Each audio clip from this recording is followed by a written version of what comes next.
سبح اسم ربك الأعلى الذي خلق فسوى. السلام عليكم ورحمة الله وبركاته. அன்பிற்குரிய சகோதர சகோதரிகளே, உங்கள் அனைவர் மீதும் எல்லாம் வல்ல ஏக இறைவனின் சாந்தியும் சமாதானமும் நிலவட்டுமாக.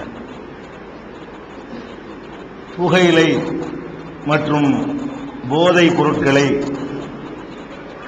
ஒழிக்க வேண்டும் என்ற சங்கற்பத்தை எடுத்துக்கொண்டு அதன்படி செயலாற்றுவதற்காக ஏற்பாடு செய்யப்பட்டிருக்கின்ற இந்த நிகழ்ச்சியிலே நாம் எல்லாம் பேரார்வத்தோடு பங்கெடுத்துக் கொண்டிருக்கிறோம். போதைப் பொருள்களையும் புகையிலையும் பொறுத்தவரை மற்ற தீமைகளிலிருந்து ஒழிக்கப்பட வேண்டிய மற்ற தீய செயல்களில் இருந்து இந்த இரண்டும் மாறுபட்ட தீமைகளாக இருக்கின்றன. திருடுவதை தீமை என்று நாம் அறிந்து வைத்திருக்கிறோம், கொலை செய்வதை தீமை என்று நாம் விளங்கி வைத்திருக்கிறோம். இந்த தீமைகளை எல்லாம் நம்மை ஆளுகிற ஆட்சியாளர்கள் ஒழித்து கட்டுவதற்காக சட்டங்களை வகுத்து அந்த காரியங்களில் ஈடுபடக்கூடியவர்களை தண்டிக்கக்கூடிய ஏற்பாடுகளையும் செய்திருக்கிறார்கள். இப்போது நாம் விவாதத்திற்கு எடுத்துக்கொண்டிருக்கக்கூடிய இந்த இரண்டு தீமைகளை பொறுத்தவரை அரசாங்கத்தினுடைய அனுமதியோடு தீமை என்று அரசாங்கமே ஒப்புக்கொள்கிறது, அறிவாளிகள் ஒப்புக்கொள்கிறார்கள், விஞ்ஞானிகள் ஆய்வு செய்து இந்த இரண்டும் பயங்கரமான தீமைகள் என்று சொல்கிறார்கள். படிப்பறிவு இல்லாத பாமரனுக்கு கூட இந்த இரண்டும் ஏற்படுத்துகிற தீய விளைவுகள் கண்ணுக்கு முன்னால் தெரிகின்றன. அப்படி இருந்தும் கூட இந்த இரண்டையும் அரசாங்கம் தீமை என்று சொல்லத்தான் செய்கிறதே தவிர இதை செய்பவர்களை தண்டிக்கிறதா, அதற்கு ஏதாவது சட்டங்கள் இருக்கிறதா? அவர்களே ஒப்புக்கொள்கிறார்கள். புகையிலை பொருட்களான சிகரெட்டுகளிலே, அதனுடைய பெட்டிகளிலே புகைப்பிடித்தல் உடல் நலத்திற்கு தீங்கானது என்று எழுத வேண்டும் என்று அரசாங்கம் சொல்கிறது. அரசாங்கத்துக்கு தெரியுது இது ஒரு தப்பு, புகைப்பிடித்தல் என்பது உடல் நலனை பாதிக்கக்கூடியது. பாதிக்கலன்னு சொல்லிவிட்டு நீங்கள் தடுக்காமல் இருந்தால் நாங்க ஒழிப்பதற்கு கருத்தரங்கு நடத்த வேண்டிய அவசியம் இல்லை. நீங்களே ஆட்சியில் இருப்பவர்களை ஒத்துக்கொள்கிறீர்கள், இது தீமை, உடல் நலத்தை பாதிக்கும்.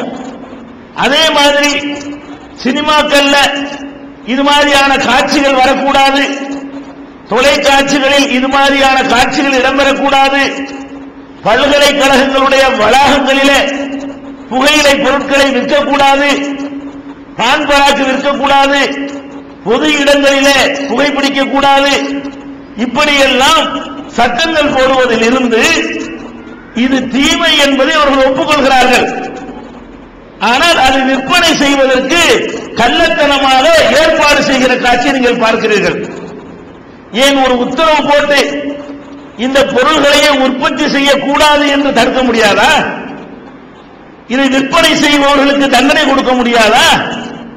பொது இடங்களில் குடிக்காதீர்கள் என்று மட்டும்தான் உங்களுக்கு சொல்ல முடியும் என்றால், அப்ப இந்த மக்களுக்கு கேடு செய்கிற காரியங்களை தடுப்பதிலே உங்களுக்கு அக்கறை இல்லை. அதனால் அதனுடைய வரியின் மூலமாக கிடைக்கக்கூடிய பொருளாதாரம் உங்களை மனிதர்களுடைய நலனை புறந்தள்ள வைக்கிறது என்றுதானே இதுக்கு பொருள். அதே மாதிரி மதுபானத்தை எடுத்துக் கொள்ளுங்கள், எல்லா விதமான போதைப் பொருட்களையும் எடுத்துக் கொள்ளுங்கள். இதெல்லாம் தீமேண்டு ஆட்சியாளர்களுக்கு தெரியாதா? குடியை கெடுக்கும் போர்டு ஏன் போடுறாங்க? தெரிஞ்சுதானே போடுறாங்க. அப்ப குடியை கெடுக்கும் என்று நீங்கள் சொல்கிறீர்கள். அப்ப இந்த குடியினால் ஏற்படுகிற விளைவுகளை பார்க்கிறீர்கள். தேர்தல் தேதி அறிவிக்கப்படுமையானால் 2 நாளைக்கு முன்னாடி மதுக்கடையை மூட சொல்றீங்க. ஏன் 2 நாளைக்கு மட்டும்தான் வேலை செய்யுமா? அது தேர்தல் வரக்கூடிய நேரத்தில் 2 நாளைக்கு முந்தி மதுக்கடைகள்லாம் திறக்கக்கூடாது. சுயமா சிந்திக்க மாட்டான். அப்ப 2 நாளைக்கு சிந்திச்சா போதுமா? 5 வருஷத்துல 2 நாளைக்கு மட்டும் சிந்திச்சா போதுமா? அப்ப அவர்களுக்கு தெரிகிறது இந்த மதுபானம் போதைப் பொருள்கள் பயங்கரமான விளைவை ஏற்படுத்தும், மனிதனுடைய சிந்திக்கிற திறனை பாதிக்கும், அவன் ஒழுங்காக சிந்திக்க மாட்டான், பெரிய பிரச்சனை ஏற்படுத்துவான். இதெல்லாம் விளங்கித்தானே நீங்கள் குறிப்பிட்ட நாட்களிலே குறிப்பிட்ட நேரங்களிலே மதுபானம் அருந்தக்கூடாது என்று சொல்கிறீர்கள். அப்ப இந்த தீமைகளை ஒழிப்பதற்கு, இதை செய்பவர்களை தண்டிப்பதற்கு ஏதாவது சட்டம் இருக்கிறதா? இல்ல. அப்ப நம்ம தான் செய்யணும். ஏன் இதை நம்ம கையில் எடுத்துக்கொண்டு விளங்குதா? திருட்டு ஒழிப்பு கருத்தரங்களும் நீங்க செய்ய வேண்டியதில்லை, அதுக்கு சட்டம் இருக்குது. கொலை ஒழிப்பு கருத்தரங்கம் நம்ம செய்யணுமா? அதுக்கு சட்டம் இருக்கிறது. எதுக்கு சட்டம் இல்ல?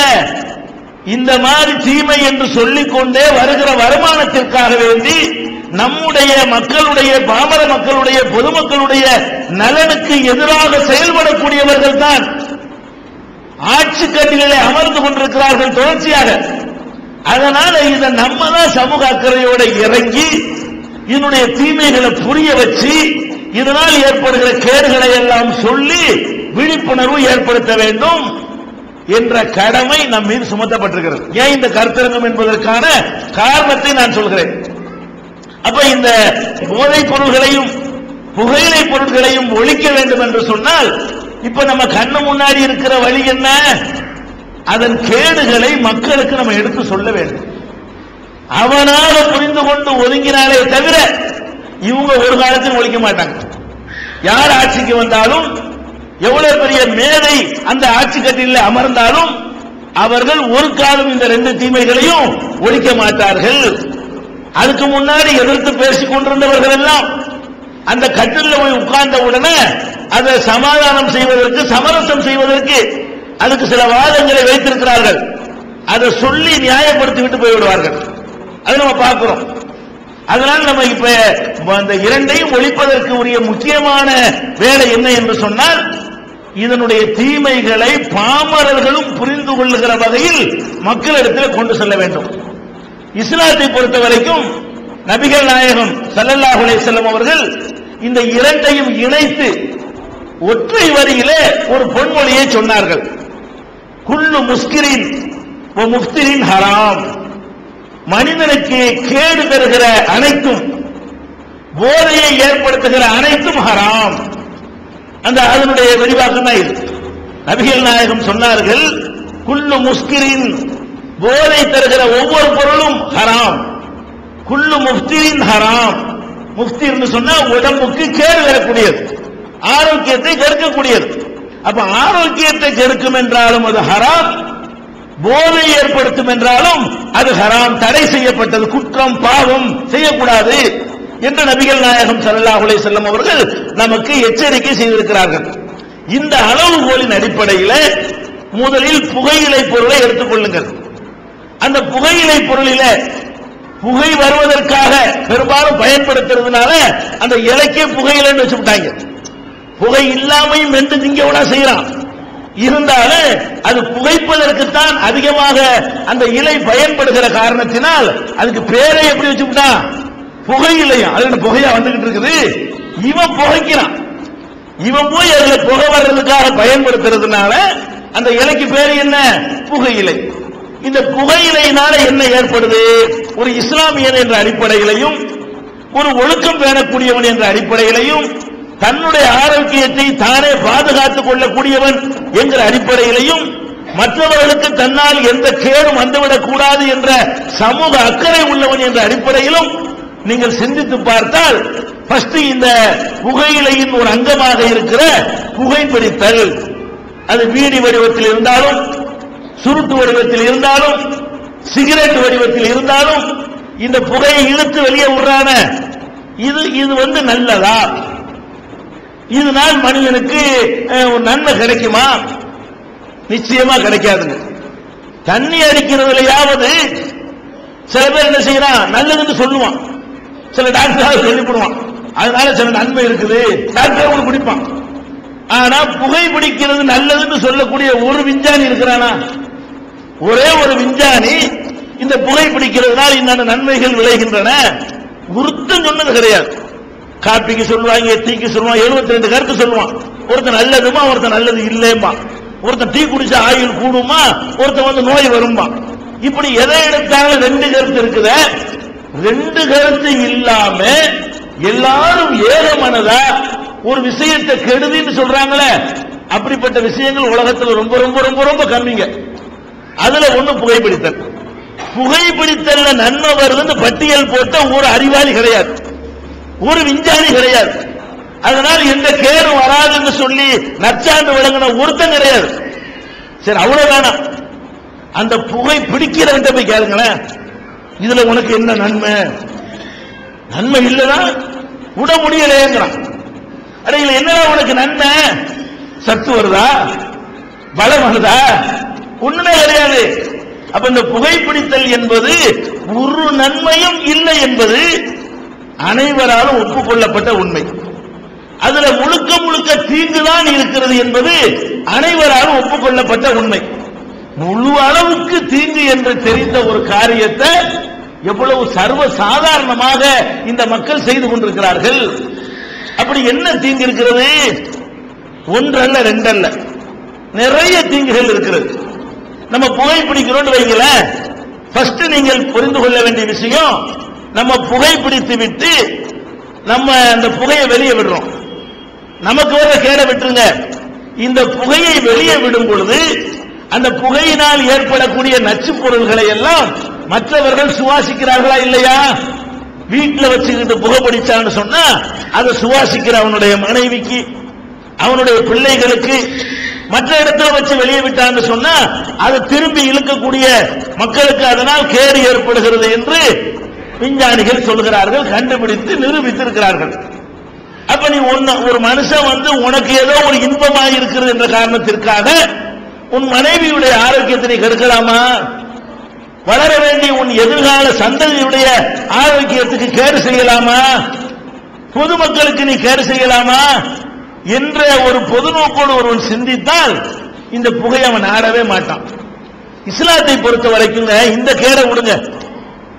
சின்ன கேடு என்ன? சின்ன கேடு, உங்கள யாராவது வெங்காயம் அல்லது பூண்டு சாப்பிட்டால் அதை சமைச்சு சாப்பிட்டுருங்க. இப்படி பச்சையா சாப்பிட்டீர்களே ஆனால் அந்த வாடை நீங்குகிற வரை பள்ளிவாசல் பக்கம் வராதீங்க. நபிகள் நாயகம் ஸல்லல்லாஹு அலைஹி வஸல்லம் சொல்றாங்க. இந்த வாடை ஆரோக்கியத்தை கெடுக்குமா? வெங்காயத்தை ஒருத்தன் சாப்பிட்டு விட்டு அதுல இருந்து இன்னொருத்தன் மேல படக்கூடிய அந்த வாடையினால அவனுக்கு ஏதாவது நோய் வருமா? அவனுக்கு ஏதாவது பிரச்சனை ஏற்படும்? ஒண்ணு ஏற்படாதுங்க. ஒரு அருவருப்பு இருக்கணும். என்ன ஏற்படும்? வெங்காயம் ஒரு கிருமி நாசினி தானே, அது நோயை தீர்க்கக்கூடியதுதான். அதனுடைய வாடையை வந்து ஒருத்தர் சுவாசிக்கிறதுனால கேடு கூட வராது, ஆனா ஒரு அருவருப்பு வரும்.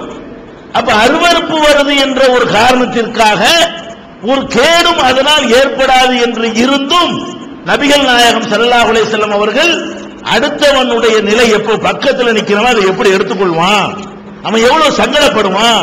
அவன் சாப்பிடும் பொழுது அவனுக்கு ஒண்ணுமே தெரியாதுங்க. வெங்காயத்தை எல்லாருமே சாப்பிடுவோம். அவன் சாப்பிடும் பொழுது அதனுடைய வாடை அவன் ஜீரணிச்சுக்கிறான். இன்னொருத்தன் சாப்பிட்டு மூச்சு விட்டான்னு வைங்க, அப்பதான் நமக்கு என்ன செய்யும்? என்ன வெங்காயம் வாடை வருது அப்படின்னு சொல்லுவான். இந்த வெங்காயம் வந்து இன்னொருவருடைய வாயிலிருந்து வரும் பொழுது நமக்கு அருவருப்பா இருக்கா இல்லையா? இந்த புகை பிடிப்பதனால் பக்கத்தில் நிற்பவர்களுக்கு எவ்வளவு அருவருப்பு இருக்குது. அது புகை பிடிக்காதவர்களுக்கு தெரியும், பெண்களுக்கு தெரியும். பெண்களும் பிடிக்க ஆரம்பிச்சிருக்கிறாங்க, பிள்ளை ஃபேஷனா. அப்படி பிடிக்கிறார்களை விட்டுருங்க. பிடிக்காத புகை பிடிக்காத பெண்களுக்கு தெரியும், கிட்ட நெருங்க இயலாது. மனைவிக்கு புருஷன் பக்கத்தில் வரவே பிடிக்காது. அவ்வளவு அருவருப்பாக அவ்வளவு ஒரு துர்நாற்றத்தை இந்த புகை ஏற்படுத்துமா இல்லையா? இந்த புகை வாடையோடு போய் ஒருத்தன் பக்கத்தில் போய் உட்கார்ந்தால் அதனால் அவன் எவ்வளவு சங்கடப்படுவான்.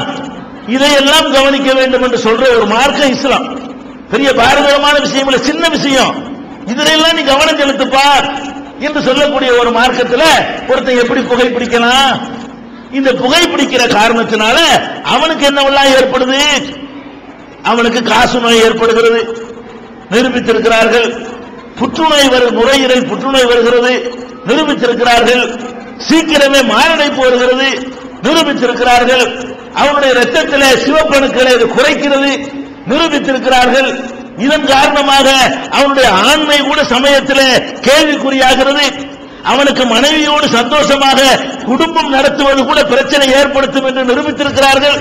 அந்த சிவப்பணு குறைந்தவனுக்கு பிறக்கக்கூடிய குழந்தைகள் ஆரோக்கிய குறைவாக, நோய்களை எதிர்க்க சக்தியற்றதாக அவனுக்கு பிறக்கிற சந்ததிகள் பிறக்கும் என்று நிரூபித்திருக்கிறார்கள். நீ சாதாரண வேலையா செய்கிறீர்கள்? புகைப்பிடிப்பதன் மூலமாக உங்களுக்கு எவ்வளவு பெரிய கேடு.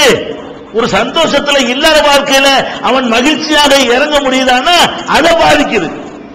அதுல அவனுக்கு முழு நிறைவு அடைய மாட்டேங்குது.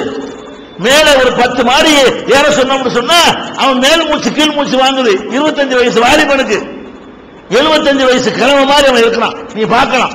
இந்த புகைப்பிடிக்கக்கூடிய ஒருத்தனை ஒரு 2 வருஷம் 3 வருஷம் புகைப்பிடித்தாண்டு வைங்க, அவனை ஒரு 3 மாடி ஏற சொல்லுங்க பார்ப்போம். 75 வயசு கிழவன் காட்டக்கூடிய அவ்வளவு ரியாக்ஷன் அவன் காட்டுவான். எனக்கு நீங்க வர்றேன் அப்படி அந்த மாதிரிலாம் செய்வான். அவன் பேச முடியுமா? அப்ப எப்படி நம்ம கண்ணு முன்னாடி பார்க்கிறோம் அந்த இதயம், இவனுடைய இதயம் 2 வருஷம் 3 வருஷம் புகைப்பிடித்தவனுடைய இதயம் 25 வயசுலேயே 75 வயசுடைய ஒரு பலவீனத்தை அடைகிறது என்று சொன்னால் இது சாமானியமான ஒரு தீங்கா? இது சின்ன ஒரு அலட்சியப்படுத்தக்கூடிய ஒரு பொறுப்போக்குப்படுத்தக்கூடிய ஒரு விஷயமா? அப்ப இவ்வளவு கேடுகள் இந்த புகையினால் ஏற்படுகிறது. அவனுக்கு பிறக்கக்கூடிய சந்ததிகள் வேற பல்விதமான நோய்களை எதிர்க்க சக்தியற்றவர்களாக பிறக்கிறார்கள் என்றால் இது எவ்வளவு பெரிய பாரதூரமான விஷயம். அது மாத்திரம் இல்ல, இன்னொரு முக்கியமான விஷயம் இருக்கிறது. இதுக்கு செலவழிக்கிற பணம், காசை கரியாக்குன்னு சொல்லுவாங்கல்ல, அதுக்கு இதான் சரியான உதாரணங்க. காசை எப்படி கரியாக்குறது? நெசமா காசு கரியாகுது. நிஜமாகவே என்ன செய்யறான்? காசை கொடுத்து சொல்லிட்டு வாங்குறான், பீடியை வாங்குறான், அது கரியாகத்தான் நினைச்சு சாம்பலாகத்தான் அது ஆகுது. அப்ப காசை கரியாக்குறதுனா ஒரு பொருளை வீணாக்குவதற்கு சொல்ற உதாரணம் எது? ஏன்டா காசை போட்டு கரியாக்குறேன்பாங்க.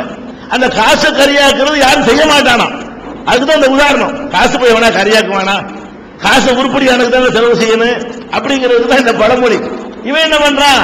நிஜமாகவே காசை கரியாக்குறான். ஒரு சிகரெட் ஒரு பாக்கெட், ஒரு சிகரெட் 3 ரூபாய் வைத்துக் கொண்டால் கூட 10 சிகரெட் 30 ரூபாய் ஆச்சு. ஒரு நாளைக்கு 5 சிகரெட் குடிக்கிறான்னு வைங்க, 5 பாக்கெட் குடிக்கிறவன் இருக்கிறான். 5 குடிக்கிறவன் இருக்கான், 10 குடிக்கிறவன் இருக்கிறான். 5 குடிக்கிறான்னு வச்சா கூட ஒரு நாளைக்கு எவ்வளவு ஆச்சுன்னு பாருங்க. 2 குடிச்சா கூட என்ன ஆச்சுன்னு பாருங்க. அப்ப 30 60 ரூபாய் 50 ரூபாய்க்கு இவன் புகைத்து தள்ளினான்னு சொன்னா மாசம் என்னாச்சு?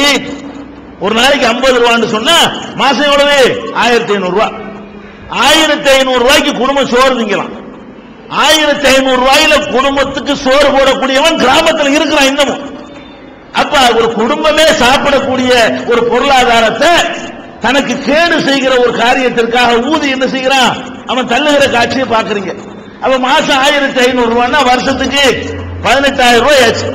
அப்ப ஒரு 10 வருஷம் 20 வருஷம் நீ குடிச்சீங்கன்னா அதனுடைய கணக்கு என்ன? அது எவ்வளவு சொத்து வாங்கி இருக்கலாமே, அதை கொண்டு எவ்வளவு நல்ல பணிகள் செஞ்சிருக்கலாமே, உன் பொண்டாட்டிக்கு நகை நட்டு வாங்கி போட்டிருக்கலாமே, உன் பிள்ளைகளை இன்ஜினியர் படிக்க வச்சிருக்கலாமே, காலேஜ் சீட்டு வாங்கி இருக்கலாமே. அப்ப எவ்வளவோ பணிகளுக்கு செலவழிக்க வேண்டிய பொருளாதாரம் இந்த புகையினால கொஞ்சம் கொஞ்சமா போறதுனால நமக்கு தெரிகிறது இல்லை. அப்பப்போ புறாய் கொடுத்து வாங்குறமா தெரிகிறது கிடையாது. அப்ப ஒரு நன்மை இல்லாத ஒரு காரியத்துக்கு இவ்வளவு பொருளாதாரத்தை செலவு செய்வானா? முழுக்க முழுக்க கேடுதான் செய்கிறது என்று தெரிந்து கொண்டே இது செய்வானா? அப்ப இந்த புகையிலையில ஏற்படக்கூடியதுல ஒரு வகை புகைத்தல். புகைத்தல் தொடர்பான பீடி சிகரெட் இந்த சுருட்டு அடிக்கக்கூடிய 10,000 கஞ்சாவில் ஆரம்பிப்பான். ஏற்கனவே புகையிலே கெடுதியில் நிக்கோடின் இருக்குன்னு சொல்றான். அது 10,000 புகையிலையோட சேர்த்து கொஞ்சம் கஞ்சாவையும் சேர்த்து இழுத்து அதை இழுத்தாருன்னு சொன்னா நிக்கோடினோட சேர்த்தவருக்கு போதையும் கிடைக்கும். இப்படித்தான் அது விழுவுறா. இப்படி ஆரம்பிச்சுதான் பாதி பேர் தண்ணி அடிக்கிறவங்க நிக்கிறான். போதையில போய் விழுந்ததுக்கு காரணமே எதுவா இருக்கு? இந்த விளையாட்டு போக்குல இதை ஆரம்பிச்சா பாருங்க. இந்த புகை இதுல ஆரம்பிச்சுதான் அது 10. இந்த மாதிரி விஷயங்கள் எல்லாம் சோறு இருக்குல்ல, நீ எவ்வளவுதான் ருசியா வச்சாலும் அவ்வளவுதான் திங்க. அந்த அரைக்கப்படி அரிசி தான் அதுக்குள்ள திங்க இயலுமா? திங்க இயலாது. இந்த சனியன் இருக்கு பாருங்க, இந்த போதை இந்த புகை இதுகள் எல்லாம் நாளுக்கு நாள் அது 10 திருப்பி அதிகரிச்சு கேட்கும். ஒரு நாளைக்கு 2 சிகரெட் போதும் என்று இருக்கும் ஒரு வாரத்துக்கு. ஒரு வாரம் முடிஞ்ச உடனே 3 போட்டா தான் சரியா வரும் அப்படின்னு நம்ம என்ன செய்வோம்? மென்டலாவே அப்படி திங்க் பண்ண ஆரம்பிப்போம். அப்புறம் 3 போடுவோமா, 3 பத்தாது, 3 10 5 போட்டவன் இனிமே சரியா வரும். 5 சிகரெட் கடிக்க ஆரம்பிப்பான். 5 ஒரு வாரத்துக்கு தான் ஓடும். 5 பத்தலைய 6 போடுவோமே, 8 போடுவோமே. கடைசியில் என்ன செயின் ஸ்மோக்கர்லாம் இருக்கிறான். இது முடிய அடுத்தது செயின் ஸ்மோக்கர் என்ன, சங்கிலியா மாட்டிக்கிட்டு இருக்கிற செயின் மாதிரி என்ன செய்வான், ஒன்னு வைக்க ஒன்னு அடிக்க. இது முடிஞ்ச அடுத்தது, இது முடிஞ்ச அடுத்தது.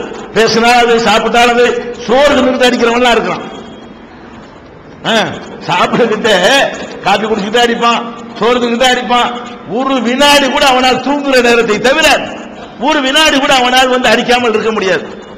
அப்ப இந்த மாதிரியான பழக்கங்கள் வந்து நம்மளை எப்படி கொண்டு போகும்னு கேட்டா, சோறு கறி வேற எதுலையும் இப்படி ஆகாதுங்க. இந்த ஒண்ணு மட்டும்தான் எவ்வளவு கொடுத்தாலும் உனக்கு திருப்தி அடையவே அடையாது. போதையில கூட நீங்க எடுத்து பாருங்களேன். ஆரம்பத்தில் என்ன செய்வான், கஞ்சாவில் ஆரம்பிப்பானா, அதுக்கப்புறம் கல்லுக்கு போவானா, அப்படி டெவலப் ஆகிட்டே வருவான். 50 மில்லி அடிப்பான், அப்புறம் 100 அடிப்பான், அப்புறம் 200, அப்புறம் 4 தடவை அடிச்சு பார்ப்பான். ஒண்ணுக்கு சரியா வராது. அப்புறம் என்ன செய்வான், ஏதாவது ஒரு மாத்திரை இருக்குதா, பெத்தடின் இருக்குதா, ஊசி குத்திக்குவான். பெத்தடின் இருக்குதா, அது எவ்வளவு நாளைக்கு, அது ஒரு 6 மாசம் சரியா வரும். அப்புறம் பத்தாது. அந்த உடம்பு அதுக்கு பழகிக்கணுமா, அதுக்கு பத்தாது. முழு ரத்தம் வந்து ஆல்கஹாலா போயிருமே, போதுமானதா இருக்காது. அப்புறம் என்ன செய்வான், அப்புறம் தான் இந்த ஹெராயின், இந்த இளவு, பிரவுன் சுகர்லாம் சொல்றாங்க பாருங்க. அந்த மாதிரி நாக்குல நக்குனாலே போத வரக்கூடியது, பார்த்தாலே போத வர்றது ஏதாவது இருக்கான்னு தேட ஆரம்பிச்சிடும். அப்புறமேலு இப்ப நக்குனா தானே போத வருது, இது பத்தாது எனக்கு, பார்த்தவனே போத வரணும், அப்படி ஏதாவது பொருள் இருக்குதான்னு சொல்லி தேட ஆரம்பிப்பான். அப்ப இந்த சனியன்ல போய் யாரு விழுந்தாலும் சரி, அவர்கள் படிப்படியாக மேலே போய்கொண்டே இருந்து அதுல பாதாளத்தில் விழுந்து நாசமாகி விடுவதை பார்க்கிறோம். அப்ப இந்த கேடு தரக்கூடிய இந்த பொருள்களை ஒழிப்பதில் மக்கள் வந்து ரொம்ப கவனமற்றவர்களா இருக்கிறாங்க. இதனுடைய கேடுகளை புரிந்து கொள்ளாதவர்களா இருக்கிறார்கள். இது போக இந்த மது போதையினால் ஏற்பட்ட பல விளைவுகளை உங்களுக்கு அழகா சுட்டி காட்டினாங்க. உதாரணத்தின் மூலம், கதைகள் மூலம், உங்களை சிந்திக்க தூண்டுகிற விதத்தின் மூலமாக அந்த போதைப் பொருள்களால் ஏற்படுகிற விளைவு என்ன? ஒண்ணு, அவன் பகுத்தறிவு என்ற அந்த கிரீடத்தை வந்து தூக்கி எறிஞ்சிடறான். மனுஷன் எதனால அங்க சிறந்து விளங்குறான்? எதனால ஆடு மாடை விட நம்ம எதனால சிறந்து விளங்குறோம்? நம்மள்ட்ட வலிமை கூடவா? ஒரு யானை ஒரு மிதிமிசை தாங்க இயலுமா? ஒரு சிங்கத்தினுடைய ஒரு அடியை நமக்கு தாங்க முடியுமா? பின்னி எடுத்துட்டு போயிடும். அப்ப நம்ம எதுல நம்ம சிறந்து விளங்குறோம்? அதுக்கெல்லாம் இல்லாத ஒரு விசேஷம் மூளை நமக்கு இருக்கிறது, சிந்திக்கிற திறன் இருக்கிறது, பகுத்து உணரக்கூடிய அறிவு நமக்கு இருக்கிறது. இந்த பகுத்தறிவு தான் மனிதனுடைய முக்கியமான அளவுகளை என்ன? அந்த பகுத்தறிவு தான். நீங்கள் இந்த போதைப் பொருள்களை, அது எந்த வடிவத்தில் இருந்தாலும் சரி, இந்த போதைப் பொருள்களை உட்கொள்ளக்கூடிய நேரத்தில் பகுத்தறிவை நீங்கள் இழக்கிறீர்களா இல்லையா? இது என்ன பெரிய ஆராய்ச்சியா பண்ணணும்? அத மனுஷனா இருக்க மாட்டேங்குதுன்னு அர்த்தம். ஒருத்தன் பகுத்தறிவை இழந்துட்டான்னு சொன்னா என்னத்தை இழந்துடுறான்? மனிதன் என்ற அந்த கிரீடத்தை அவன் இழந்து விடுகிறான். அந்த நேரத்தில் அவன் மனிதனாக இல்லை. அதான் அர்த்தம். மனுஷனை சிந்திக்கணும்லப்பா. இதுக்கு பெரிய ஆராய்ச்சி வேணுமா? இதுக்கு பல்கலைக்கழகத்தில் போய் படிக்கணுமா? நம்ம 4 குடிகாரனை கவனிச்சாலே போதும். 4 போதைப் பொருளுக்கு அடிமையா இருக்க பாருங்க, அவனுடைய வாழ்க்கையை கொஞ்ச நேரம் ஊண்டி கவனிச்சா போது இவன் மனுஷனா இல்ல. வெள்ள வெள்ளன்னு அப்படி நீட்டா ட்ரெஸ் பண்ணிக்கிட்டு ஒரு நாளைக்கு 7 தடவை செலவு பண்ணி போடுவாங்க. அயன் பண்ணாம வெளியே வரமாட்டான். வந்து இதை ஏத்துவான். இதை ஏத்துறவன் என்னவாயிரும்? வேட்டி ஒரு பக்கம் கிடைக்கும், சட்டை ஒரு பக்கம் கிடக்கும், சாக்கடையில் உளுந்து கிடப்பான். பார்த்திருக்கிறீங்களா? அடே, நீ மனுஷன் எவ்வளவு கண்ணியமா வீட்டுல இருந்து வெளியே வந்த, வரும்போது எப்படி மைனர் சின்னத்துக்கு மாட்டின, சென்ட் அடிச்ச, போக அதை அடிச்ச, இதை அடிச்ச, உனக்கு ஸ்ப்ரே அவ்வளவு தேவைப்படுச்சுல. இப்ப நீ கிடக்கிற சாக்கடைன்னு உனக்கு தெரிய மாட்டேங்குது. உன் வேட்டிலாம் சேரு சகதியுமா இருக்க, அது உனக்கு தெரிய மாட்டேங்குது. 4 பேர் மதிக்கணுங்கிறதுக்காண்டு வெள்ளையும் சொல்லையுமா வந்திய, பாக்குறவெல்லாம் உன்னை எள்ளி நகையாடிட்டு போறான, அது உனக்கு தெரிய மாட்டேங்குது. இது ஒரு வாழ்க்கையா? இது ஒரு பழக்கமா? இது ஒரு நன்மையா? அப்ப நல்லா தெரியுது, இது மனிதனை வந்து ஒரு 6 மாடு கடந்த பண்ணிக்கு அவனுக்கு இந்த வித்தியாசம். சேத்துல பொருள் பண்ணி அதுக்கு ஏதாவது அதனுடைய துருவாட தெரியுமா? எரும மாட்டுக்கு தெரியுமா? கழுதைக்கு தெரியுமா? கற்பூர வாசனையும் பாங்க. அந்த நிலையில இவன் ஆளாவுறானா இல்லையா? சாக்கடையில் உனக்கு தள்ளுனாலும் அவனுக்கு தெரியுமா? அப்ப ஃபர்ஸ்ட் வந்து இவனுடைய நம்ம ஆடை அணிஞ்சிருக்கிறோமா இல்லையா அவனுக்கு தெரிய மாட்டேங்குது. நம்ம என்ன பேசுறோம்னு தெரிய மாட்டேங்குது. இப்படி நடப்பான் பாருங்க. எவ்வளவு இருக்கு? ஒரு 4 வரக்கடை இருக்கும். இந்த உயரத்தை எப்படி தாண்டுவான் பாத்திருக்கீங்களா? தண்ணி அடிச்சவன் இப்படி தாண்டுவான். உறவே இருக்கு. இது அவனுக்கு எப்படி தெரியும்? ஒரு இமயமலை மாதிரி தெரியும். சின்னொரு ஒரு செங்கக்கல் கிடக்கும், அவன் தண்ணி அடிச்சு என்ன செய்வான்? இந்த செங்கக்கல்லை வந்து இப்படி தாண்டுவான். பாத்துருக்கிறீங்களா? எவ்வளவு பேர் அதை வெளியே இருந்து பார்த்தா எப்படி இருக்கு கேள்வி பண்றான். நீ எப்படி இருந்த? நீ ஒரு செங்கல் தான் கிடக்குது, அதை என்ன செய்யற? பெரிய இமயமலை மாதிரி சினிமாவில் காட்டுவாங்கல்ல, சின்ன விஷயத்தை பெருசா, அந்த மாதிரி இவனுக்கு தெரியுது பாருங்க. கேமரா இல்லாமலேயே இவனுக்கு இயற்கையாவே எப்படி தெரியுது? சின்ன சின்ன விஷயங்கள்லாம் ஒரு பெருசா தெரிகிறது. அதே மாதிரி இவனுக்கு ஒண்ணு நிறைய பார்க்கலாம். இது மூளை இருந்துட்டானா இல்லையா? உன் கண்ணு ஒழுங்கா இருக்குதா? உன் கண்ணு வந்து செங்கலா உனக்கு பார்க்க தெரியுதா? 4 விறக்கறைய 4 அடியா நீ பாக்குறியடா? இந்த நிலைமைக்கு போறது வந்து 6 மாடை விட கேவலமா போயிருக்க. மிருகங்கள் கரெக்டா பார்க்குமே. இவன் மிருகத்தை விட்டு கீழே போயிட்டாங்க. மிருகங்கள் வந்து அதுக்கு என்ன உயரமோ அதை கரெக்டா கணக்கு பண்ணி தாவிரும். இவனுக்கு அது கூட செய்ய முடியுதா? ஒரு வகையில பார்த்து அல்லாஹ் சொல்லி காட்டினான். குர்ஆன்ல ஒரு வசனம் இருக்கிறது, லஹும் குலூபுன் லா யஃகஹூன பிஹா, இவர்களுக்கு உள்ளங்கள் இருக்கின்றன, அதை கொண்டு இவர்கள் சிந்திக்க மாட்டேன் என்கிறார்கள். வலஹும் அய்யுனுன் லா யுப்சிரூன பிஹா, இவர்களுக்கு கண்கள் இருக்கின்றன, அதன் மூலம் இவர்கள் பார்க்க மாட்டேன் என்கிறார்கள். இவனால கண்கள் இருக்கின்றன, அதன் மூலம் பார்க்க மாட்டேன் என்கிறார்கள். வலஹும் ஆதானுன், இவர்களுக்கு காதுகள் இருக்கின்றன, லா யஸ்மஊன பிஹா, அதன் மூலம் கேட்க மாட்டேன் என்கிறார்கள். அல்லாஹ் குர்ஆன்ல சொல்லி காட்டுறான். அப்ப கண்கள் இருந்து உன்னால பார்க்க வேண்டிய விதத்தில் பார்க்க தெரியல, காது இருக்குது கேட்க வேண்டிய விதத்தில் உன்னால கேட்க தெரியல, மூளை இருக்குது சிந்திக்க வேண்டிய விதத்தில் உன்னால் சிந்திக்க முடியல. இப்படி ஒரு அவமானத்தை உனக்கு ஏற்படுத்தக்கூடிய, உனக்கு எதிரியா இருக்கக்கூடிய இந்த போதைப் பொருள் உனக்கு வேணுமா? இதுக்கெல்லாம் என்ன காரணம்? இந்த 200 மில்லி தானப்ப காரணம், அந்த ஹெராயின் தானே காரணம், அந்த ஊசி தானே காரணம். இதை வந்து நன்றாக இந்த விளைவுகளை தெரிந்து கொண்டே என்ன செய்யறான்? இதை செய்யறத பாக்குறீங்க. அதே மாதிரி எத்தனை பேரை பாக்குறோம், ஒரு தடுத்தா கீழே விழுந்துருவான். இந்த தண்ணி அடிக்கிறவன் இருக்கான, தண்ணி அடிக்க முடிஞ்சு சொல்றேன், நம்மள்ட்ட வருவான், நம்ம ஒரு சொல்லுங்க முதலாளிமா. அப்ப என்ன அர்த்தம்? அவனுடைய பலம் அவனுக்கு தெரிகிறது. இவன் கிட்ட நம்ம மோத இயலாது, இவன் ஆளு பெரிய ஆளு, நம்ம சின்ன ஆளு. ஒரு போலீஸ்காரன் கிட்ட போறோம், போலீஸ்காரன் போய் சத்தாய்க்க வேணாம், சத்தாய்க்க மாட்டாங்க, போலீஸ்காரன் லத்தி பின்னி போடுவான் தெரியும். இந்த தண்ணி அடிச்சவன பாருங்க, இவன் யாருன்னு இவனுக்கே தெரியாது. எஸ்பி போய் என்ன எஸ்பி பெரிய ஆளா போட்டு பின்னி எடுத்துருவாங்க. நம்மகிட்ட வருவான், தண்ணி அடிச்சவன ஒரு வீரமாயுது. அடே உன்னுடைய பலம் என்னங்கிறது ஏற்கனவே ஒழுங்கா இருக்கும் உனக்கு தெரிஞ்சா இல்லையா? நம்ம இவன்ட்ட மோதலாம், இவன்ட்ட மோதக்கூடாது, இந்த வார்த்தையை சொல்லலாம், இந்த வார்த்தை வெல்லும், இந்த வார்த்தை கொல்லும், எல்லாம் வழங்க செஞ்சே இல்லையா? இந்த தண்ணி அடிச்சவன் நீங்க பாத்தீங்கன்னு சொன்னா யார்கிட்ட வேண்டாலும் இவன் சத்தாய்ப்பான். கடைசியில் என்னவாயிருவான்? அடி வாங்கி பின்னி எடுத்துருவாங்க. வாயினால பேசுவானே தவிர இவனால ஏதாவது செய்ய முடியுமா? ஒரு செங்கலத்துக்கு இப்படி நடக்கிறவன் நம்மள என்ன செஞ்சிருவான்?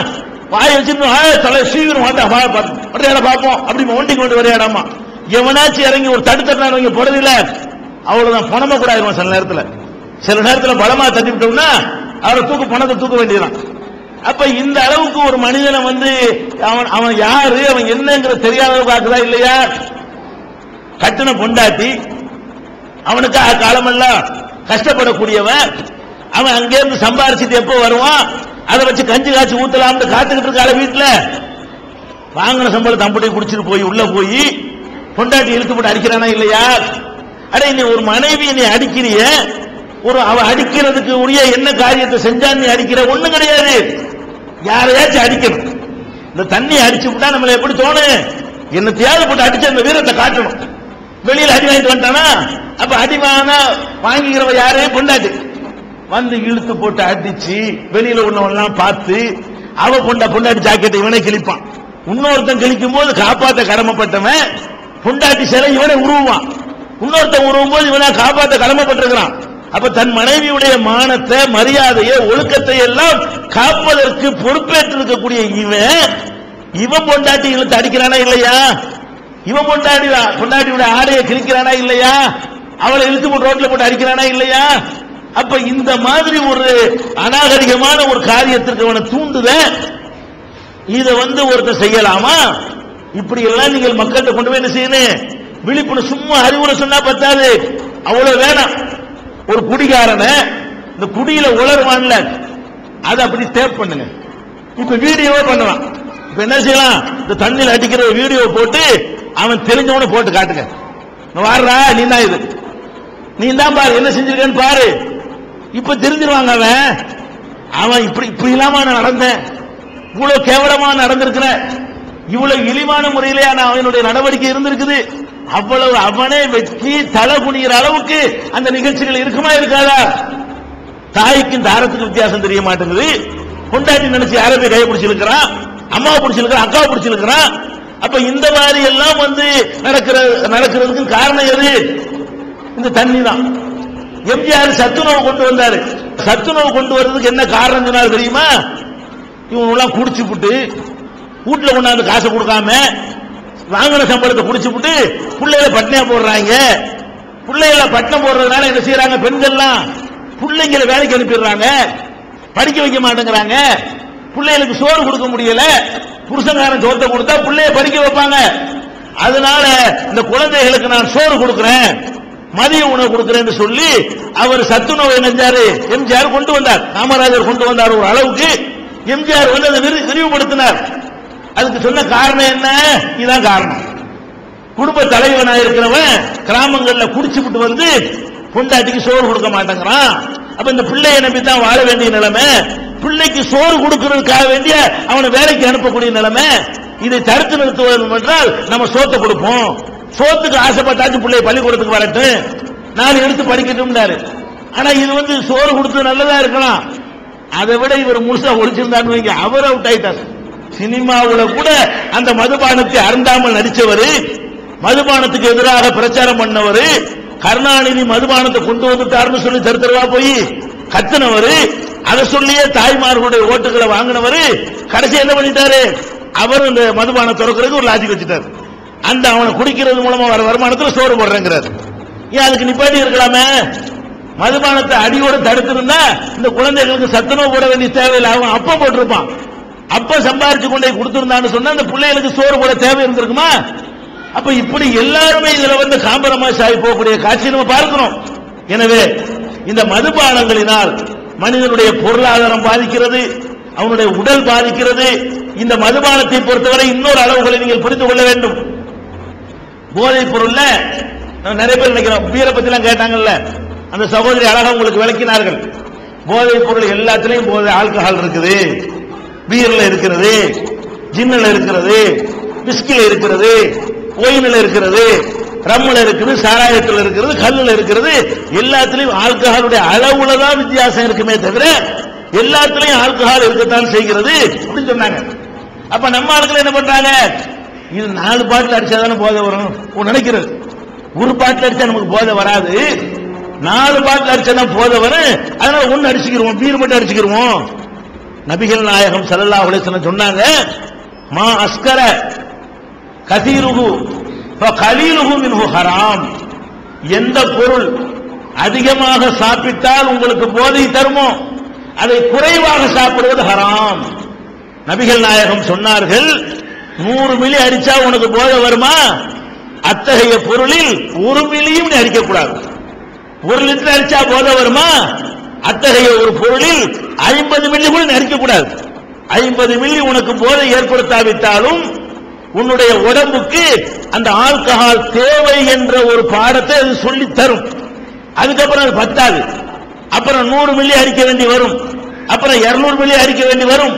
உன்னை கொஞ்சம் கொஞ்சமாக அந்த உடம்பு ஆல்கஹால் போதவில்லை என்ற உடனே பெரிய அளவில் கொண்டே தள்ளிருங்கிற காரணத்தினால நபிகள் நாயகம் சொன்னார்கள், எந்த பொருளை அதிகம் சாப்பிட்டால் போதை வருமோ அந்த பொருளை குறைவாக கூட சாப்பிடக்கூடாது. இன்னும் சொல்ல போனாங்க, பழைய சோறு இருக்க அதை கூட 2வது நாள் சாப்பிடக்கூடாது. ஏன்? அதுல ஆல்கஹால் இருக்குது. இந்த ஒரு நாளைக்கு தண்ணி ஊற்றி வைக்கிறீங்களே அதுலதான் ஆல்கஹால் இல்ல. 2வது நாள் வச்சீங்கன்னா அதுல அப்படியே உங்களுக்கு தூக்கம் வருது பாருங்க, அது தூக்கம் அல்ல, அது ஒரு மைல்டான ஒரு போதை. அதுல 5 நாளைக்கு வச்சீங்கன்னு சொன்னா அது உங்களை பெறற்ற அளவுக்கு என்ன செய்யும், அதுல ஒரு போதை இருக்கிறது. ஒரு பொருளை வந்து தண்ணீரை ஊற்றி நீண்ட நாட்கள் வைக்க வைக்க அதுல என்ன செய்யும், ஆல்கஹால் அதிகரிச்சுக்கிட்டே போகும். பழைய சோத்தை கூட ஒரு நாளைக்கு சாப்பிடலாமே தவிர 2வது நாள் சாப்பிட்டால் அது கூட ஹராம் ஆயிருங்க, அதுல ஆல்கஹால் இருக்கிறது. அதுக்கு நபீதுன்னு பேரு அரபில. அதை கூட நபிகள் நாயகம் ஸல்லல்லாஹு அலைஹி வஸல்லம் அவர்கள் பழங்களை, உணவுகளை தண்ணீர்ல ஊற வச்சு அதிக நாட்கள் ஊற வைத்ததனால் அதுல ஆல்கஹால் ஃபார்ம் ஆகும்னு சொன்னா அதை நீங்கள் பயன்படுத்தக்கூடாது. இப்படி எல்லாம் இஸ்லாம் மார்க்கம் அந்த சின்ன ஒரு அடிப்படையில் நுழையும் பொழுது நம்மளை தடுத்து நிறுத்துகிறதை நம்ம பார்க்கிறோம். அதனால இந்த போதைப் பொருளுக்கு எதிராக கடுமையான ஒரு போக்கை நம்ம மேற்கொள்ள வேண்டும். இன்னொன்றை நம்ம மக்களுக்கு சொல்லணும். இந்த தண்ணி அடிக்கிறவனை எடுத்தாலும் சரி, புகைப்பிடிக்கிறவனை எடுத்தாலும் சரி, அவனுக்கே தெரியும் கெடுதான், ரொம்ப இழப்பா தான் இருக்குது, அப்ப மாதிரிலாம் சந்தோஷமா குடும்ப வாழ்க்கை ஈடுபட முடியல, ரொம்ப கஷ்டமா தான் இருக்குது அப்படிமா விட வேண்டியதானடா. நான் விடத்தான் போறேன். எப்படி விடுவார் தெரியுமா இவரு? 5 பாக்கெட் அடிப்பார், 50 சிகரெட்டு. நான் நாளையில இருந்து 49 அடிப்பேன், நாளை கழிச்சு 48 அடிப்பேன், அதுக்கப்புறம் என்ன செய்வேன் 45 அடிப்பேன் பாரு. அவரால் ஒரு காலத்தில் விட முடியாது. அப்படி சொன்ன ஒருத்தர் விட்டதாக வரலாறு கிடையாது. நீ விட நினைச்சீங்கன்னா என்ன செய்யணும்? தூக்கி அன்னைக்கு கலாசணும். என்னைக்கு இது தவறு என்று உனக்கு தெரிய வருகிறதோ, எத்தனை பேர் விடுவதற்கு முயற்சி இந்த மாதிரி தான் முயற்சி பண்ணி இருக்கிறார்கள். விடுவதற்கு முயற்சி பண்ணியவர்கள் எல்லாம் எப்படி பண்ணுவாங்க? நான் படிப்படியா குறைக்க போறேன். அது இப்படி சாமானிய இல்ல. அது நீ படிப்படியா கூடக்கூடிய ஒரு பொருளை போய் நான் படிப்படியா குறைப்பேன்னா, அடே படிப்படியா நீ போனேன்னு சொன்ன உன்னை குறைக்க கூடாது. 45 வச்சவன என்ன செய்ய? பத்தலைன்னு சொல்லு. அது 52ல கொண்டு நிப்பாட்டுமே தவிர உன்னை 45 40 ஆக்குவதற்கு ஒரு காலத்திலேயே அது உதவவே உதவாது. அப்படி சொன்ன யாரும் விட்டதாக வரலாறு கிடையாது. தூக்கி எறிஞ்சிடணும். பாக்கெட்ல எத்தனை இருக்கோ அதை எடுத்து கசக்கி தெருவில் வீசிட்டு போனீங்கன்னு வைங்க, நீ ஒரு நாளைக்கு ஒரு மாதிரியா இருக்குங்க. இந்த ஆல்கஹாலுக்கு பழகிட்டதுனால நாளைக்கு அந்த ஆல்கஹால் கிடைக்கலங்க ஒரு மாதிரியா இருக்கும். ஒரு நாளைக்கு தான் இருக்கும், 2 நாளைக்கு தான் இருக்கும், 3 நாளைக்கு ஒரு 72 மணி நேரம் பல்ல கடிச்சேன்னு வைங்க. அப்புறமேல் அதனால் கிடைக்கக்கூடிய நன்மையையும் அதனால் கிடைக்கக்கூடிய ஆரோக்கியத்தையும் உணரும் பொழுது நமக்கு தெரியும், ஆஹா நம்ம எவ்வளவு பெரிய தீமையிலிருந்து விடுபட்டுட்டோம். நிம்மதியா தூங்குவாங்க. தூக்கம் வருமா அவனுக்கு? புகைப்பிடிக்கிறவனுக்கு அப்படி ராத்திரில 1 மணிக்கு நெஞ்ச அடக்கி சரி, ஆமா ஒரு 1/2 கிலோ விழுவும் இல்லையா? அந்த மாதிரியான நிலைமைகள் இருந்தெல்லாம் மாற வேண்டும் என்று சொன்னால் இந்த தீமையிலிருந்து உடனடியாக விடுபட வேண்டும் என்ற சங்கல்பம் எடுக்க வேண்டும். இந்த தீமைகளை மக்கள் மத்தியில கொண்டு செல்ல வேண்டும். மக்கள் எல்லாம் புரிந்து கொள்ளக்கூடிய வகையில இந்த தீமைகளை வெளிப்படையில இங்க போறதுனால புண்ணியம் கிடையாது. நம்ம எல்லாம் புகைப்பிடிக்கிற ஆள்லாம் கைது பார்ப்போம். இங்க வந்திருக்கிற ஆட்கள்ல புகைப்பிடிக்கிற ஆட்கள் கைது பார்ப்போம் இருக்காது. தௌஹீத் ஜமாத்தை பொறுத்த வரைக்கும் புகைப்பிடிக்கக்கூடியவர்கள் இருக்க மாட்டார்கள். தண்ணி அடிக்கிறவங்க கை தூக்குங்க, இருக்க மாட்டீங்க. அப்ப புகையை பிடிக்காதவங்களும் தண்ணி அடிக்காதவங்களும் உட்கார்ந்து பேசின புண்ணியம். இந்த போதை ஒழிப்பு கருத்தரங்கத்தை எங்கே நடத்தணும்? இங்கே நடத்தக்கூடாது. இது மாதிரி நடத்துவது நம்ம எதுக்கு இப்ப நடத்துறோம் கேட்டா, நீங்க சொல்வதற்கு உத்வேகம் பெறுவதற்கு தான், உங்களுக்கு சொல்லி தருவதற்கு அல்ல. நீங்க எல்லாம் தப்புன்னு விளங்கி வச்சிருக்கிறீங்க. அப்ப இது எதுக்கு இங்க சொல்றோம்? இதுதான் இந்த மாதிரி ரூமுக்குள்ள நடத்துனது முதல் கடைசி கூட்டமா இருக்கணும். இந்த கருத்தரங்கங்கள் எல்லாம் பப்ளிக்கா வெளியில கொண்டு போடணும். எந்த பக்கத்துல தண்ணி அடிக்கிற மக்கள் இருக்கிறார்களோ, எந்த பக்கத்துல போதை குடிக்கிற மக்கள், போதையில அடிமையான மக்கள் இருக்கிறார்களோ, புகைப்பழக்கத்திற்கு ஆளான மக்கள் இருக்கிறார்களோ, அந்த தெருக்கல்ல போய் நீ விரும்பினாலும் விரும்பாட்டாலும் எங்க குரல் உன்னை தட்டும், உன்னை விழிப்புணர்வு ஏற்படுத்தும் சொல்லி போனாதான் அது அர்த்தம் உள்ளதா இருக்கு. பப்ளிசிட்டி கிடைக்கலாம், பேப்பர்ல படம் வரும், இதுல நன்மை கிடைக்குமா? இந்த மாதிரியான காரியங்களை எல்லாம் நம்ம என்ன செய்யணும்? பகிரங்கமாக கொண்டு செல்ல வேண்டும். ஒரு வகையில் பார்த்தால் இந்த புகையிலை எடுத்துக்கொண்டால், புகைப்பொருட்களை எடுத்துக்கொண்டீர்களே, ஆனால் நம்ம சமுதாயம் தான் அதிகமாக அதுல ஈடுபட்டிருக்கு. அது வெட்கப்பட வேண்டிய ஒரு விஷயம். எந்த சமுதாயம் இதெல்லாம் ஒழிக்க கடமைப்பட்டிருக்கிற சமுதாயம். பீடி பேர்லாம் எடுத்துக்கிறங்க, சொக்கலால் பீடி, சூரியன் பீடி, அது மாதிரியான பீடிகள்லாம், கணேஷ் பீடின்றது நம்ம கம்மியா தான் இருக்கு. நம்ம ஆளுக்க பிராண்ட எண்ணி பார்த்தீங்கன்னு சொன்னா அதிகம் செய்யது பிடிமா, ராஜா பிடிமா, காஜா பிடிமா, பாவட்டா பிடிமா, அதுக்கப்புறம் கடமார்க்கு பிடிமா, தாஜ்மஹால் பிடிமா, வீடியுடைய நம்பரை எடுத்து பார்த்தீங்கன்னு சொன்னா எது ஜாஸ்தி? எல்லாம் நம்ம ஆளுக்கு தான். மக்களை கெடுக்கிறதுக்காக வேண்டி சம்பாதிக்கின்ற தொழில் செய்யக்கூடியவர்கள் நம்ம ஆட்கள் தான் இருப்பாங்க. சுத்துறவன் யாருன்னு பாருங்களேன். யார் சுத்துவான் அதிகமா? மேலப்பாளையத்தில் சுத்துவான், குடியாரத்தில் சுத்துவான். எல்லாம் யாரு? பாய் தான். ஆம்பளை பொம்பளை அம்பிட்டு பேரும். அடுத்தவனை கெடுத்து நாசமா போனாலும் சரி, எனக்கு 50 ரூபாய் கிடைச்சா போதும், இது ஒரு தொழில் என்று நினைத்துக் கொண்டு அதிகமாக இந்த பீடி தொழிலில் செய்யக்கூடியவர்களும் நம்ம சமுதாயத்து மக்களாக இருக்கிறார்கள். அதை மார்க்கெட் பண்ணக்கூடியவர்களும் நம்ம சமுதாயத்து மக்களாக இருக்கிறார்கள். அப்ப நம்ம இதை முதல்ல நம்மளை விழிப்புணர்வு செய்யணும். இது போய் மக்கள்கிட்ட சொன்னா உங்களால் தானே ஜாஸ்தியா பீடி கம்பெனி வச்சிருக்கானுவோ அப்படின்னு கேட்கிறாங்க. அவனை நம்மாளா, இஸ்லாத்துக்கு பிறந்த நம்மாளா, அல்லாவும் நபிகள் நாயகமும் சொன்னபடி அவன் நடக்கிறான், அவன் தான் நம்மாள். அப்ப அந்த மாதிரியான நம்ம சமுதாய மக்களால் தான் அதிகமான இந்த பீடி சிகரெட் நம்மளுக்கு ஜாஸ்தி கிடையாது.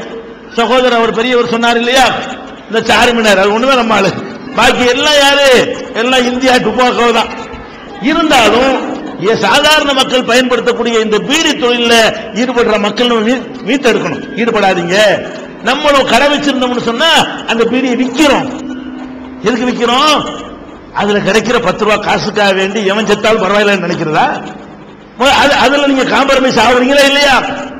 நீங்கள் அது மாதிரியான ஒரு வெத்தலை பாக்கு கடை வச்சிருந்தால் நீங்க பீடி விற்க மாட்டோம்னு சொல்லக்கூடிய எத்தனை பேர் இருக்கிறீங்க? அதை தூக்கி எறியணும். வேண்டாம். ஒருத்தருக்கு நோய்களை ஏற்படுத்தித்தான் எனக்கு காசு வரும் என்று சொன்னால் அந்த காசு எனக்கு வேண்டாம். 1000 ரூபாய் கிடைக்கிறதுல 50 ரூபாய் கிடைக்கட்டும். அது எனக்கு ஹலாலான முறையில் கிடைக்க வேண்டும் என்று சங்கற்பம் எடுக்கணுமே தவிர இந்த பீடி சிகரெட் விற்கிறது, சுருட்டுறது, அதுக்கு துணை செய்யறது, அதுக்கு விளம்பரப்படுத்துறது, இந்த மாதிரியான காரியங்கள்ல கூட நம்ம ஒதுங்கி நின்று முன்மாதிரியாக இருந்து இந்த தீய பழக்கத்திலிருந்து மக்களை மீட்டெடுக்க வேண்டும்.